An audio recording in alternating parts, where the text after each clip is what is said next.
वो तारीख अब बहुत करीब है जिसका पूरा देश 500 साल से इंतजार कर रहा था कि कब रामलला अपने नए और भव्य मंदिर में विराजेंगे। देश भर में 22 जनवरी को दिवाली मनाई जाएगी। इन सब के बीच ऑल इंडिया यूनाइटेड डेमोक्रेटिक फ्रंट प्रमुख और सांसद बदरुद्दीन अजमल ने एक ऐसा बयान दे दिया जिसके चलते वो एक बार फिर विवादों में आ गए। बदरुद्दीन अजमल ने मुसलमानों को संदेश देते हुए कहा कि 20 जनवरी से 25 जनवरी तक मुसलमान फ्लाइट्स, ट्रेन, बसों से सफर करने से बचें। हालांकि ऐसा बयान देकर बदरुद्दीन अजमल खुद ही निशाने पर आ गए हैं।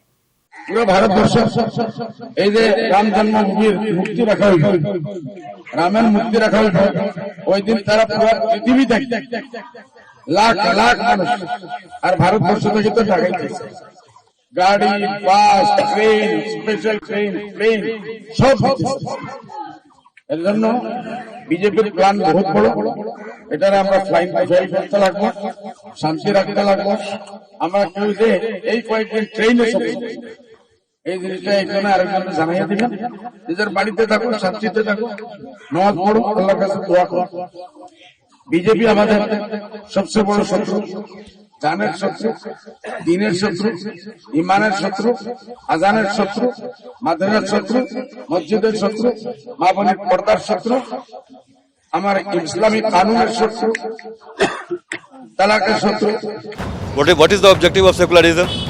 You are promoting one religion. You have to equally look after every religion. उनका जो है शब्द में और उनके कर्म में यही तो कंट्राडिक्शन है और क्या है। I am also a citizen of this India. Badruddin जो भी कहे everybody understand what is the objective behind this. Hindu Muslim Sikh ईसाई आपस में हैं भाई भाई।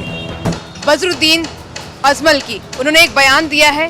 उन्होंने कहा है कि सभी मुसलमान 20 से 25 जनवरी तक अपने घर में रहें, बाहर ना निकले और खासकर ट्रेनों से सफर ना करें। इसके साथ ही उन्होंने कहा कि बीजेपी मुसलमानों के पक्ष में नहीं है और इसके साथ साथ उन्होंने कहा कि बीजेपी पार्टी हमेशा मुसलमानों के खिलाफ रहती है।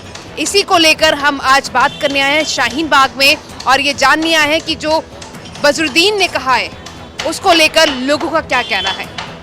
इंडिया में लॉ भी जिंदा है, यहाँ पे सुप्रीम कोर्ट है, हाई कोर्ट है, तो ऐसा कोई भी किसी की एक टिप्पणी पे ना जाए और माहौल के देश के माहौल को ख़राब ना करें।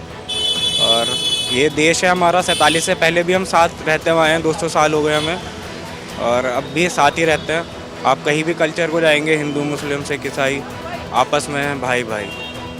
तो मैं सबसे यही कहूँगा कि कोई भी इन सुनी हुई अफवाहों पे ध्यान न दे। ठीक है, सब कुछ ठीक रहेगा, ऐसा कुछ नहीं है जो कुछ गलत होगा। उन्होंने जो कहा है सही कहा है? नहीं, कुछ सही नहीं कहा उन्होंने। सही नहीं कहा। सब ठीक रहेगा इंशाल्लाह। बदरुद्दीन ने कहा है कि 20 से 25 तक मुसलमान घर से बने। आई am also a citizen of this India. Badruddin जो भी कहे, कोई भी सिटीजन है, एक मुसलमान हिंदुस्तान में कोई भी सिटीजन है, कोई भी बोलेगा आपका क्या ओपिनियन है, आप भी जो है आप अपना जॉब कर रही हैं, but you also understand. I don't think that you don't understand, you also understand, everybody understand, समझ ना, everybody understand what is the objective behind this. लेकिन उन्होंने ये कहा कि बीजेपी कुछ बड़ा करने वाली है कि इसलिए वजह से घर में ही रहें, ट्रेन में सफर ना करें, घर पे बैठे आप, इस तरह का उन्होंने बयान दिया है। ये तो पीसफुल लविंग है ना, मुस्लिम जो है पीसफुल लविंग है, they don't want to be a part of any incursion. कोई पार्ट इनकर्जन का पार्ट होना नहीं चाहता, आप समझ रही है ना। तो मुस्लिम से बड़ा पीसफुल लविंग कौन है हिंदुस्तान में या पूरी दुनिया में? We do not want any confrontation. तमाम मुस्लिमों का यही कहना है कि ये बयान बदरुद्दीन की निजी राय है। मतलब साफ है कि मुस्लिमों का भड़काने वालों को उन्हीं के समाज में कोई जगह नहीं है। एक दूसरे के खिलाफ भड़काने वालों की दुकान इस देश में नहीं चल पाएगी।